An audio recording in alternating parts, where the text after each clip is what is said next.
So good morning guys. तो चलिए start करते हैं आज के यानी कि 18 अक्टूबर के इंपॉर्टेंट करंट अफेयर्स को। तो इस प्रश्न में पूछ रहे हैं अभी हाल ही में जारी सस्टेनेबल ट्रेड इंडेक्स में भारत की रैंक क्या है। तो आंसर होगा 23। हम बात कर रहे हैं यहाँ पे सस्टेनेबल ट्रेड इंडेक्स 2025 की, जिसको जारी किया हेनरिच फाउंडेशन और इंस्टीट्यूट फॉर मैनेजमेंट डेवलपमेंट ने मिलकर के। ये इंडेक्स क्या बताता है कि कौन सा देश इस तरह से ट्रेड यानी कि व्यापार कर रहा है जिससे उसकी इकोनॉमिक ग्रोथ भी हो रही है और पर्यावरण को नुकसान भी नहीं हो रहा। तो इन बातों को ध्यान में रख करके ये देशों की रैंकिंग करता है। तो इसमें अगर टॉप 3 कंट्रीज की बात करें तो पहले स्थान पे यूके है, दूसरे पे न्यूजीलैंड है, तीसरे पे ऑस्ट्रेलिया है। भारत को 23वें स्थान पर रखा है। टोटल 30 देशों की ये सूची है। 30 में से भारत 23वें स्थान पर है। पिछले साल भी 2024 में भी भारत 23वें स्थान पर ही था। सस्टेनेबल ट्रेड इंडेक्स की हमने यहाँ पे बात करी है। और आपको याद होगा कल भी हमने एक मोस्ट इंपॉर्टेंट इंडेक्स के बारे में बात करी थी, वैश्विक भूख सूचकांक ग्लोबल हंगर इंडेक्स, जिसमें भारत की रैंक है 102। और कल मैंने आपको 2025 के जनवरी से लेके अभी तक जो भी इंपॉर्टेंट इंडेक्सेस रहे 24-25 इंडेक्स मैंने आपको रिवाइज करवाए थे। तो आज फिर से मैं आपको वो चीज़ रिपीट नहीं करता हूँ, उसकी जगह अभी स्वच्छ सर्वेक्षण जो सूचकांक आया था वो मैं आपको रिवाइज करवा देता हूँ, ठीक है। स्वच्छ सर्वेक्षण 2024-25 नवा एडिशन था, याद रखना थीम थी रिड्यूस रीयूज रिसाइकल। और इस बार एक नई कैटेगरी भी ऐड की गई थी, सुपर स्वच्छ लीग। और इस कैटेगरी में उन 15 शहरों को शामिल किया गया था जो पिछले 3 साल से टॉप 3 में 2 बार आए हों। तो सबसे पहले उसी की बात करेंगे, सुपर स्वच्छ लीग की। इसमें 10 लाख से ज़्यादा आबादी वाले शहरों को रैंकिंग दी गई। पहले स्थान पे इंदौर है, फिर सूरत और फिर नवी मुंबई को रखा। और 3 से लेकर 10 लाख आबादी में अगर रैंकिंग में बात करेंगे तो पहले स्थान पर नोएडा, दूसरे पे चंडीगढ़ और तीसरे पे मैसूर है कर्नाटक का, ठीक है। तो यह है स्वच्छ सुपर लीग। 10 लाख से ज़्यादा आबादी में भी हमने देख लिया, 3 से लेकर 10 लाख वाली आबादी में भी हमने देख लिया। स्वच्छता रैंकिंग 2024-25 की बात करें, अब नॉर्मल जो रैंकिंग आती है हमेशा वो हम बात कर रहे हैं, इस बार जो नई कैटेगरी थी वो हमने अभी देखा। तो स्वच्छता रैंकिंग सिंपल वाली में बात करते हैं, 10 लाख से ज़्यादा आबादी वाले शहरों में पहले स्थान पर अहमदाबाद है, फिर भोपाल है, फिर लखनऊ है। याद रखना अगर पूछे सर्वश्रेष्ठ गंगा शहर कौन सा है, प्रयागराज है। सर्वश्रेष्ठ छावनी बोर्ड सिकंदराबाद। सर्वश्रेष्ठ सफाई मित्र सुरक्षित शहर विशाखापत्तनम, जबलपुर और गोरखपुर, ठीक है। तो इस बार का ये था स्वच्छ सर्वेक्षण 2024-25 नवा एडिशन, हमने रिवाइज कर लिया, ध्यान में रखना। अगला प्रश्न देखते हैं। फिर अगले में पूछ रहे हैं अभी हाल ही में भारत और किस देश के बीच समुद्र शक्ति अभ्यास का आयोजन किया गया। तो आंसर होगा इंडोनेशिया। समुद्र शक्ति अभ्यास की हम बात कर रहे हैं जो कि एक तरह का नेवल एक्सरसाइज है, नौसैन्य अभ्यास है। भारत और इंडोनेशिया के बीच में हुआ, अभी 14 अक्टूबर को शुरू हुआ था और कल यानी कि 17 अक्टूबर को ये समाप्त भी हो गया है। कहाँ पर हुआ था? विशाखापत्तनम, आंध्र प्रदेश में। इस बार ये 5वां एडिशन था इसका और इसमें भारत की तरफ से INS कवरत्ती ने हिस्सा लिया था। इन दोनों के बीच ये अभ्यास 2018 में ही शुरू हुआ था। नाम है समुद्र शक्ति अभ्यास, भारत और इंडोनेशिया के बीच में। अब पहले इंडोनेशिया में आपको लेकर के चलता हूँ। तो ये रहा मैप में इंडोनेशिया। कैपिटल जकार्ता हो गई है और इसकी नई कैपिटल होगी नुसंतारा, बोर्नियो द्वीप पे। आसियान का हेडक्वार्टर जकार्ता में ही है। करेंसी इंडोनेशियन रुपया हो गई। प्रेसिडेंट है प्रबोवो सुबियांतो। उसके अलावा सुमात्रा द्वीप यहाँ पे मिलेगा, जावा द्वीप मिलेगा, बोर्नियो द्वीप आपको यहाँ मिल जाएगा। कुछ और प्रश्न देखें तो हम इंडोनेशिया के साथ में कौन कौन सी एक्सरसाइज करते हैं, एक तो समुद्र शक्ति करते हैं और एक गरुड़ शक्ति करते हैं। इंडोनेशिया में आपको कौन कौन से ज्वालामुखी मुख्य रूप से देखने को मिलेंगे जो अक्सर न्यूज़ में रहते हैं? माउंट मेरापी हो गया, माउंट सिमेरू हो गया, माउंट क्राकातोआ हो गया, माउंट इबू हो गया, माउंट लेवोटोबिल लाकी लाकी ज्वालामुखी यहाँ पर है, माउंट डुकोनो ज्वालामुखी यहाँ पर है। और याद रखना साउथ ईस्ट एशिया की पहली हाई स्पीड रेल वूश को लॉन्च किया था इंडोनेशिया ने। और अभी हमारे रिपब्लिक डे पर जो चीफ गेस्ट थे वो यही के प्रेसिडेंट थे, प्रबोवो सुबियांतो। और ब्रिक्स का 10वां मेंबर इंडोनेशिया बना था। 10वां वर्ल्ड वाटर समिट 2024 हुआ था बाली इंडोनेशिया में। और फिलीपींस के बाद इंडोनेशिया देश ये भारत से ब्रह्मोस खरीदेगा। और प्रधानमंत्री नरेंद्र मोदी इंडोनेशिया के महाकुंभभिषेकम कार्यक्रम में शामिल हुए थे। उसके अलावा एक कोमोडो एक्सरसाइज हुआ था जो कि बहुपक्षीय अभ्यास है, बहुत सारे देशों ने हिस्सा लिया, भारत ने भी हिस्सा लिया था। और इसका आयोजन इंडोनेशिया ने किया था, इंडोनेशिया में ही। और अभी चौथा बैडमिंटन एशिया मिक्स्ड चैंपियनशिप 2025 जो चीन में हुआ था उसको इंडोनेशिया ने जीता था चाइना को हरा के। और इंडोनेशिया ये न्यू डेवलपमेंट बैंक का नया सदस्य भी होगा। ये तो हमने इंडोनेशिया की बात कर ली, लेकिन हम मिलिट्री एक्सरसाइज पढ़ रहे हैं तो 2025 के सारे इंपॉर्टेंट मिलिट्री एक्सरसाइज मैं आपको बताता हूँ, ध्यान से सुनना। तो एक सबसे पहले हमने पढ़ा था डेविल स्ट्राइक के बारे में, भारतीय सेना और वायुसेना के बीच होता है। ला पेरोस अभ्यास बहुपक्षीय अभ्यास है, बहुपक्षीय मतलब मल्टीलेटरल एक्सरसाइज है जिसमें बहुत सारे देश हिस्सा लेते हैं। भारत ने भी हिस्सा लिया और भारत की तरफ से जिस जहाज ने हिस्सा लिया होगा वो यहाँ पे लिखा हुआ है। इसका आयोजन फ्रांस ने किया था, मलक्का सुंडा लोम्बिक जलडमरू मध्य ने। एक्यूवेरियन अभ्यास भारत मालदीव के बीच में हुआ मालदीव में। ट्रॉपिक्स अभ्यास भारतीय सेना वायुसेना और भारतीय तटरक्षक बल के बीच में हुआ हिंद महासागर में। साइक्लोन अभ्यास भारत इजिप्ट के बीच में हुआ राजस्थान में। विंग्ड राइडर अभ्यास भारतीय सेना और वायुसेना के बीच में हुआ पूर्वी कमान में। कोमोडो अभ्यास हमने देख लिया, अभी इंडोनेशिया ने आयोजन किया था बाली इंडोनेशिया में। सागर कवच इंडियन कोस्ट गार्ड ने आयोजन किया था पश्चिम बंगाल में। जल थल रक्षा अभ्यास भारतीय सेना तटरक्षक बल और समुद्री पुलिस के बीच में हुआ था बेटे द्वारका गुजरात में। सी ड्रैगन अभ्यास इसका आयोजन अमेरिका ने किया था पश्चिमी प्रशांत महासागर में गुआम तट पर। डेजर्ट हंट अभ्यास इंडियन एयरफोर्स ने आयोजन किया था जोधपुर राजस्थान में।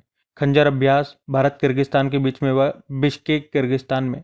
वरुण अभ्यास भारत फ्रांस के बीच में हुआ अरब सागर में। कॉर्पेट और बोंगो सागर अभ्यास भारत बांग्लादेश के बीच में हुआ बंगाल की खाड़ी में। धर्मागार्जन अभ्यास भारत जापान के बीच में हुआ जापान में। अकीमे अभ्यास पहली बार हुआ था। नेवल एक्सरसाइज भारत और 10 अफ्रीकी देशों के बीच में हिंद महासागर में भारत और तंजानिया ने मिलकर के आयोजन किया था। प्रचंड प्रहार अभ्यास तीनों सेनाओं के बीच में हुआ था अरुणाचल प्रदेश में। इंदिरा अभ्यास आपको पता है भारत और रशिया के बीच में हुआ था, लेकिन ये नेवल वाला पूछ रहा हूँ मैं आपसे। नौसैन्य अभ्यास चेन्नई तट पर और बंगाल की खाड़ी में हुआ था, क्योंकि आगे हम देखेंगे। अभी जो इंदिरा एक अभ्यास है आर्मी वाला थल सेना अभ्यास हुआ तो भारत और रशिया के बीच में ये, लेकिन ये भी राजस्थान में हुआ था आर्मी वाला, दोनों याद रखना। और इनक्यूस अभ्यास इसका आयोजन ग्रीस ने किया था, ग्रीस में ही। टाइगर ट्रैम्प अभ्यास भारत और अमेरिका के बीच में हुआ विशाखापत्तनम और बंगाल की खाड़ी में। डस्टलिक अभ्यास इंडिया और उज्बेकिस्तान के बीच में हुआ पुणे में। डेजर्ट फ्लैग अभ्यास यूएई ने आयोजित किया यूएई में। तालिस्मैन साबर अभ्यास ऑस्ट्रेलिया ने आयोजन किया इसका, ऑस्ट्रेलिया और पापुआ न्यू गिनी में। और humanitarian assistance and disaster relief मानवीय सहायता और आपदा राहत अभ्यास एक तरह का नेवल एक्सरसाइज है, भारत मालदीव के बीच में हुआ मालदीव में। खान क्वेस्ट सैन्य अभ्यास मंगोलिया ने आयोजन किया इसका उलन बटोर में। और भारत और मंगोलिया के बीच में भी हुआ था नोमैडिक एलिफेंट अभ्यास उलन बतौर मंगोलिया में। टाइगर क्लो अभ्यास जो कि एक तरह का एयर एक्सरसाइज है, पहली बार हुआ इंडिया और अमेरिका के बीच में उत्तर भारत में। शक्ति अभ्यास भारत फ्रांस के बीच में हुआ फ्रांस के ला कैवलरी में। उसके अलावा जामाता अभ्यास भारत और जापान के कोस्ट गार्ड्स के बीच में हुआ चेन्नई में। सिम्बेक्स अभ्यास भारत सिंगापुर के बीच में हुआ सिंगापुर में। जैपड एक्सरसाइज इसका आयोजन रशिया ने किया था, रशिया और बेलारूस में। स्लाइनेक्स अभ्यास श्रीलंका और इंडिया के बीच में हुआ कोलंबो श्रीलंका में। मैत्री अभ्यास भारत थाईलैंड के बीच में हुआ मेघालय के उमरोई में। ब्राइट स्टार एक्सरसाइज इजिप्ट ने आयोजन किया इजिप्ट में। और अभी युद्ध अभ्यास हुआ था भारत और अमेरिका के बीच में अलास्का अमेरिका में। इंदिरा अभ्यास ये आ गया आर्मी वाला, भारत और रशिया के बीच में हुआ था अभी राजस्थान के बीकानेर में। और ये कुछ एक साथ मैंने लिख दिए जो आयोजन जिनका भारतीय सेना ने किया था, जैसे कि ड्रोन प्रहार अरुणाचल प्रदेश में, दिव्य शक्ति सिक्किम में, अचूक प्रहार अरुणाचल प्रदेश में, युद्ध कौशल 3.0 अरुणाचल प्रदेश में, समन्वय शक्ति असम और मणिपुर, शिवम प्रहार अरुणाचल प्रदेश, अमुक फ्यूरी राजस्थान के थार रेगिस्तान में। इसके अलावा 2-3 अभी हमने और पढ़े थे। एक तो कोंकण अभ्यास पढ़ा था, भारत और यूके के बीच में हुआ था। और ऑस्ट्रा हिंड अभ्यास हुआ था भारत और ऑस्ट्रेलिया के बीच में, पर्थ ऑस्ट्रेलिया में।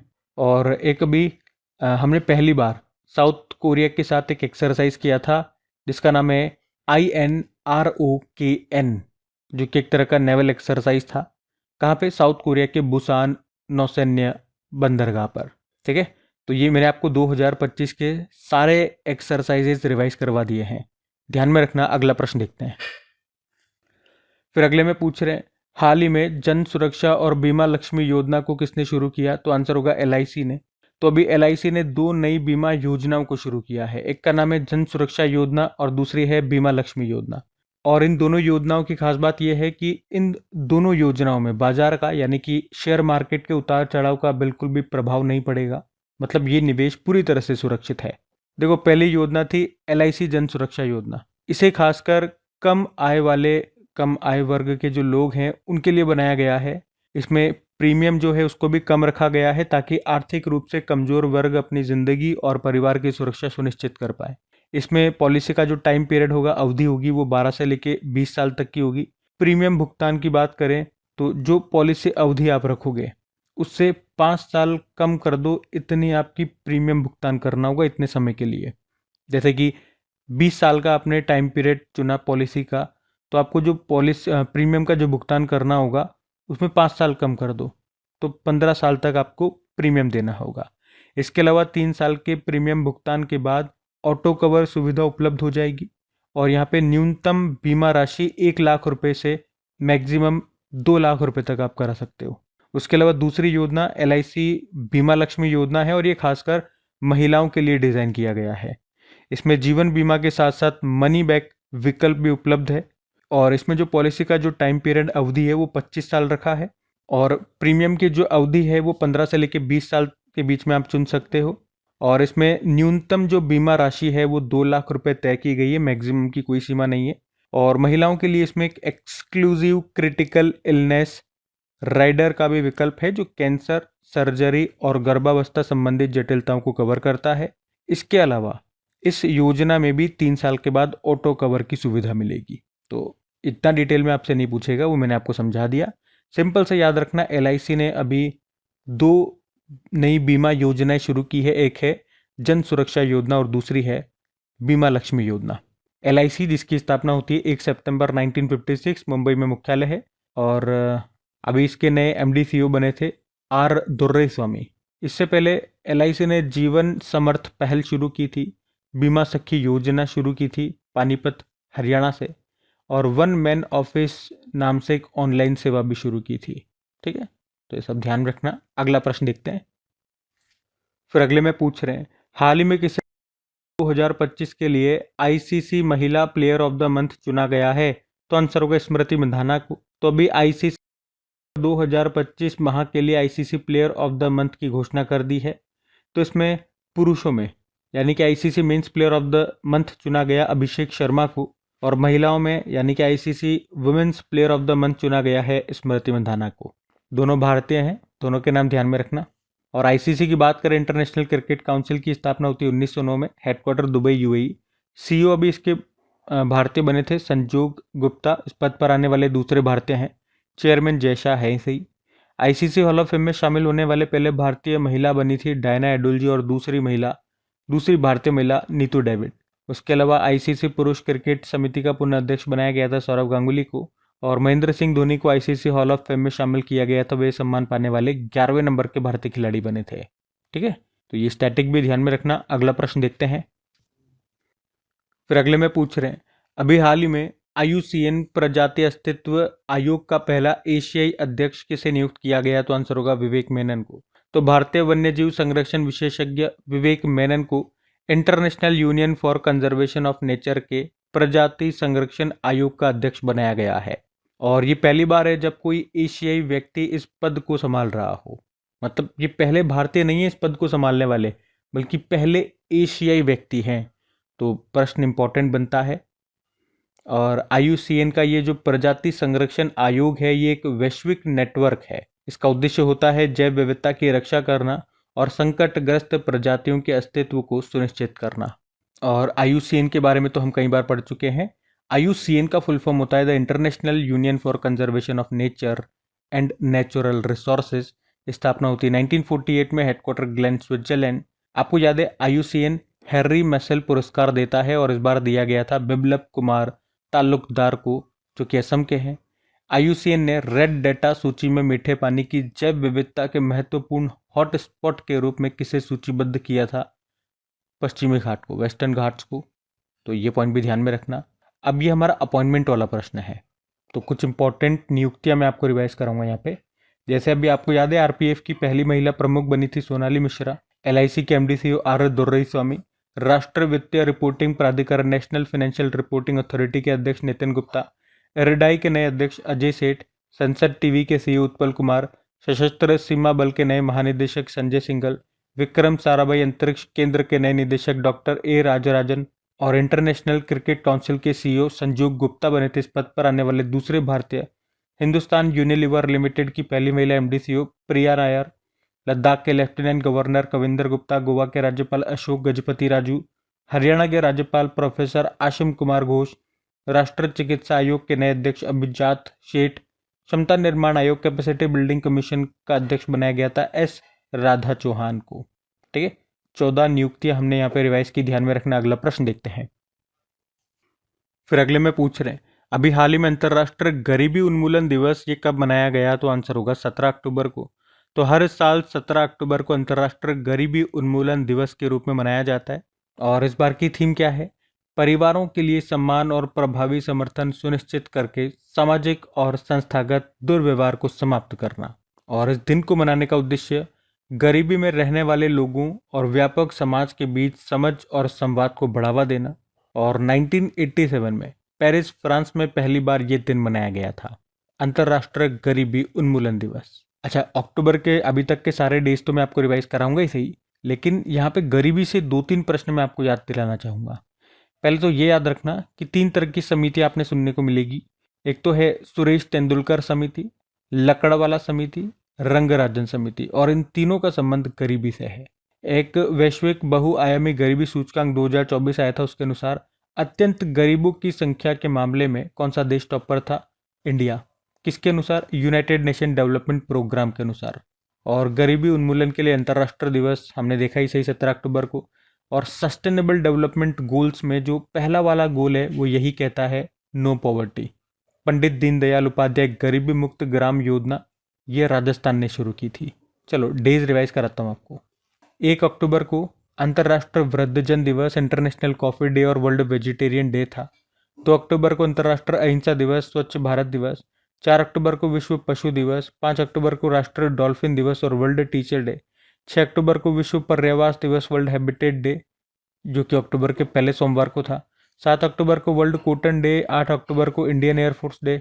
और 10 अक्टूबर को विश्व मानसिक स्वास्थ्य दिवस, नेशनल पोस्टल डे भी था। 11 अक्टूबर को अंतर्राष्ट्रीय बालिका दिवस, विश्व पक्षी प्रवासी दिवस भी था, वर्ल्ड माइग्रेटरी बर्ड डे बोलेंगे। 13 अक्टूबर को अंतर्राष्ट्रीय आपदा जोखिम न्यूनीकरण दिवस।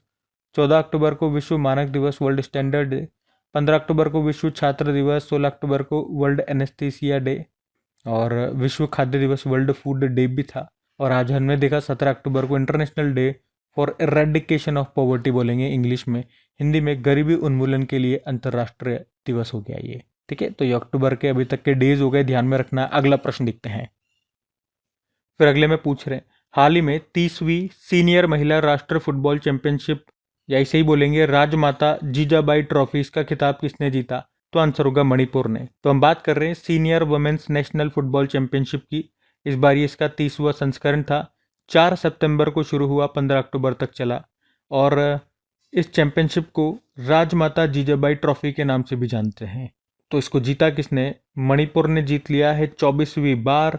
किसे हराया? अभी पश्चिम बंगाल को हराया। इसको ऑर्गेनाइज करता है ऑल इंडिया फुटबॉल फेडरेशन। और इसका जो लास्ट एडिशन हुआ था 2024 में, उसको भी जीत लिया मणिपुर ने ही। और इस बार भी मणिपुर विजेता रहा। ऑल इंडिया फुटबॉल फेडरेशन की बात करें, इसकी स्थापना होती है 23 जून 1937। भारत में फुटबॉल के लिए गवर्निंग बॉडी है ये। हेडक्वार्टर मिलेगा आपको दिल्ली में और इसके प्रेसिडेंट हैं कल्याण चौबे। वैसे फुटबॉल से संबंधित कुछ और प्रश्न मैं आपको रिवाइज कराऊंगा, लेकिन उससे पहले ये याद रख लो, अभी जो फीफा वुमेन्स वर्ल्ड कप होगा, अब कब होगा? 2027 में होगा। कहाँ पर होगा? ब्राज़ील में। और उसी तरह से फीफा मेंस वर्ल्ड कप की बात करते हैं तो अभी ये 2026 में होगा, 3 देशों में, कनाडा, मैक्सिको और अमेरिका में। वैसे कुछ और फुटबॉल के प्रश्न मैं आपको, फुटबॉल से संबंधित प्रश्न रिवाइज कराऊं तो हमारी एक फुटबॉल प्लेयर थी, भारतीय महिला फुटबॉल टीम की गोलकीपर थी ये अदिति चौहान, इन्होंने संन्यास ले लिया। 14वां UEFA women's Euro cup 2025 Switzerland के बासेल में हुआ था, इंग्लैंड ने जीत लिया, स्पेन को हराया। डॉक्टर बीसी रॉय ट्रॉफी 2025-26, जिसे junior boys national football championship भी कहते हैं, पंजाब में हुआ था, मणिपुर ने जीता, पश्चिम बंगाल को हराया। भारतीय पुरुष फुटबॉल टीम के कोच बने खालिद चमील। 10वां कोपा अमेरिका फेमेनिना, महिलाओं का कोपा अमेरिका, जो इक्वेडोर में हुआ था, ब्राज़ील ने जीत लिया कोलंबिया को हरा के। भारत की पहली फीफा टैलेंट अकेडमी कहाँ पर शुरू हुई? हैदराबाद के गाचीबोली स्टेडियम में। यूईएफए सुपर कप 2025 ये कहाँ हुआ? इटली में, पेरिस सेंट जर्मेन ने जीत लिया। टॉटेनहम हॉटस्पर को हरा करके। PFA player of the year award 3 बार जीतने वाले पहले खिलाड़ी बने मोहम्मद सलाह मिस्र से हैं। और अभी डूरंड कप 2025 का 134वां संस्करण हुआ था और इसको किसने जीता? North east United football club ने जीत लिया डायमंड हार्बर को हरा करके। ठीक है, तो ये सब ध्यान में रखना। अगला प्रश्न देखते हैं। फिर अगले में पूछ रहे हैं अभी हाल ही में मेडागास्कर के नए राष्ट्रपति कौन बने हैं? तो आंसर होगा मिशेल रेंड्रियानिरेना। आपको बता दूं, नेपाल की तरह ही मेडागास्कर में भी जेंजी का विरोध प्रदर्शन चल रहा है और विरोध का जो कारण है वो देश में बिजली और पानी की कमी हो गई, बेरोजगारी हो गई, आर्थिक संकट हो गया। बाकी सारे मुद्दे फिर धीरे धीरे जुड़ते जाते हैं, लेकिन मुख्य रूप से जो प्रदर्शन शुरू हुआ था वो देश में बिजली और पानी की कमी को लेकर के शुरू हुआ था। और अभी तक इस विरोध प्रदर्शन में कहा जा रहा है कम से कम 22 लोगों की मृत्यु हो चुकी है, 100 से अधिक लोग मारे जा चुके हैं। और अभी मेडागास्कर आर्मी ने लोगों के साथ मिलकर के तख्ता पलट कर दिया और उसके बाद अभी माइकल रेंड्रियानिरेना को यहाँ का नया इंटरिम प्रेसिडेंट बनाया गया है। उन्होंने एंड्री राजोलिना को रिप्लेस किया है और अभी कुछ दिन पहले ही आर्मी जनरल रूफिन जाफी सांबू को मेडागास्कर का नया प्रधानमंत्री भी बनाया गया था। ठीक है, मेडागास्कर एक बार मैप में देखो, ये रहा मेडागास्कर। इंडियन ओशियन में आप देखोगे एक आइलैंड देश है ये और अफ्रीकी कॉन्टिनेंट का हिस्सा है और अफ्रीका के साउथ ईस्ट में स्थित है, जिसकी कैपिटल होती है एंटानानारियो और करेंसी होती है मलागासी एरियारी। चलो एक बार फिर से अभी लेटेस्ट जिन भी देशों में नए प्रेसिडेंट या प्रधानमंत्री बने वो रिवाइज कराता हूँ। लगभग 17 देश देखेंगे। नेपाल के भी पहली महिला प्रधानमंत्री इंतरिम बनी थी कौन? सुशीला कार्की।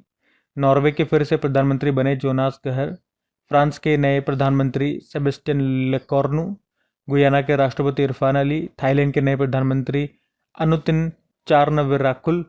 जमैका के नए प्रधानमंत्री एंड्रयू होलनेस। लिथुआनिया के नए प्रधानमंत्री इंगा रुगिनियन। सूरीनाम की पहली महिला राष्ट्रपति जेनिफर। रोमानिया के नए राष्ट्रपति निकुसोर डेन। सूडान के प्रधानमंत्री कामेल दरेस। साउथ कोरिया के 14वें राष्ट्रपति ली जे म्यूंग। पुर्तगाल के प्रधानमंत्री लुइस मोंटेनेग्रो। पोलैंड के राष्ट्रपति करोल नवरोकी। यमन देश के प्रधानमंत्री सलीम साले बिन ब्रेक। सर्बिया के प्रधानमंत्री ड्यूरो मैक्यूट। इक्वाडोर के नए राष्ट्रपति डैनियल नोबोवा। ट्यूनिशिया के नए प्रधानमंत्री सारा जाफरानी बनी थी। ठीक है, तो ध्यान रखना। ये अगला प्रश्न देखते हैं। फिर अगले में पूछ रहे हैं अभी हाल ही में किस कंपनी को मिनी रत्न का दर्जा दिया गया? तो आंसर होगा हिंदुस्तान शिपयार्ड को। तो अभी हिंदुस्तान शिपयार्ड को सरकार ने मिनी रत्न का दर्जा दिया है। इससे पहले हिंदुस्तान शिपयार्ड सिर्फ एक पब्लिक सेक्टर यूनिट थी, पर अब इसे मिनी रत्न का स्टेटस मिल गया है। आपको पता है भारत सरकार जो पब्लिक सेक्टर कंपनीज होती है उनको 3 कैटेगरीज में स्टेटस देती है, महारत्न कंपनी, नवरत्न कंपनी और मिनी रत्न कंपनी। हर कैटेगरी का अलग अलग क्राइटेरिया होता है, तो हम डेप्थ में जाकर के नहीं बात कर रहे हैं, बस इतना सा ध्यान रख लो। सबसे ऊपर महारत्न होती है, फिर नवरत्न होती है, फिर मिनी रत्न होती है। तो अभी हिंदुस्तान शिपयार्ड को मिनी रत्न का दर्जा दिया गया है। और आपको याद होगा कुछ समय पहले हमने पढ़ा था महारत्न कंपनी अभी लेटेस्ट बनी थी 14वें नंबर की कौन? Hindustan aeronautical limited. और हमारे पास 26 नवरत्न कंपनियां हैं, 14 महारत्न कंपनियां हो गई। हिंदुस्तान शिपयार्ड की बात करें, स्थापना होती है 1941 में और इसका हेडक्वार्टर विशाखापत्तनम आंध्र प्रदेश में हो गया। ये शिप बनाने का काम करती है। ठीक है, मिनी रत्न का दर्जा मिल गया, ध्यान में रखना। अगला प्रश्न देखते हैं। फिर अगले में पूछ रहे हैं हाल ही में गोमती पुनर्जीवन मिशन किस राज्य में शुरू किया गया? तो आंसर होगा उत्तर प्रदेश। तो अभी उत्तर प्रदेश के जो मुख्यमंत्री हैं योगी आदित्यनाथ, उन्होंने गोमती रिजुवेनेशन यानी कि पुनर्जीवन मिशन को लॉन्च किया है। इसका उद्देश्य है गोमती नदी में जाने वाले 95% अर्बन सीवेज को मैनेज करना। इस मिशन के तहत पूरे गोमती बेसिन को कवर किया जाएगा। तो इसके लिए नए सीवेज ट्रीटमेंट प्लांट बनाए जाएंगे ताकि गोमती रिवर में जो अनट्रीटेड जो सीवेज वाटर है वो न जा पाए। तो national mission for clean Ganga के तहत गोमती टास्क फोर्स बनाई जाएगी जो कि इस मिशन को मैनेज करेगी। गोमती नदी की बात करें, ये गंगा की ट्रिब्यूटरी है, सहायक नदी है। इसका ओरिजिन उद्गम की बात करें तो गोमत ताल पीलीभीत उत्तर प्रदेश में इसका उद्गम आपको देखने को मिलेगा। इसकी टोटल लंबाई है 960 किलोमीटर और ये कैथी विलेज में गंगा में जाकर के मिल जाती है और ये उत्तर प्रदेश की सबसे पॉल्यूटेड नदियों में से एक है। तो ये पॉइंट भी ध्यान में रखना। बाकी ये थी आज की हमारी करंट अफेयर्स की क्लास। कमेंट करके ज़रूर बताना सेशन आपको कैसा लगा, अच्छा लगा तो दोस्तों के साथ में स्टडी ग्रुप में शेयर ज़रूर करना। वीडियो को लाइक नहीं करा तो लाइक कर देना। बाकी चलो भी कल के करंट अफेयर्स का आपको क्विक रिवीजन करवा देते हैं और सेशन एंड करते हैं। तो कल पहला प्रश्न पूछा था, अभी ग्लोबल हंगर इंडेक्स में भारत की रैंक क्या है, 102। बाकी अगले में पूछे कि भारत और किस देश के बीच अभी INROKN नाम से एक अभ्यास का आयोजन किया था हमने, तो साउथ कोरिया के साथ। विश्व खाद्य दिवस 16 अक्टूबर को। दुनिया का पहला virtual museum of stolen cultural object किसके द्वारा लॉन्च किया गया, यूनेस्को। और भारत को 7वीं बार मानवाधिकार परिषद का सदस्य कब से कब तक की अवधि के लिए अभी चुना गया है, 2026 से 2028 तक। गणित का नोबेल पुरस्कार एबेल पुरस्कार 2025 से सम्मानित किया गया मसाकी काशिवारा को। एक बुक आई है ready relevant and resurgent second, इस बुक को किसने लिखा, हमारे जो दूसरे नंबर के CDA से अनिल चौहान ने। पहली DNA आधारित हाथियों की गणना के अनुसार देश में सर्वाधिक हाथियों की संख्या ये कहाँ पर दर्ज की गई, कर्नाटक। केंद्रीय रेल मंत्री ने अभी 16वीं अंतर्राष्ट्रीय रेलवे उपकरण प्रदर्शनी का उद्घाटन कहाँ किया, नई दिल्ली। और आखिरी प्रश्न था, वन रक्षक परियोजना को 25 वर्ष पूरे हो गए, ये परियोजना कब शुरू हुई थी, 2000 में, सन 2000 में। बाकी चलो कल का भी होमवर्क प्रश्न देखते हैं और सेशन एंड करते हैं। तो कल आपसे पूछा था, DRDO ने भीषण ठंड में तैनात सैनिकों के लिए नई यूनिफॉर्म लॉन्च की, उसका नाम क्या है, हिमकवच। आप सभी ने प्रश्न का बिल्कुल सही उत्तर दिया। अब यह आज का आपका होमवर्क प्रश्न।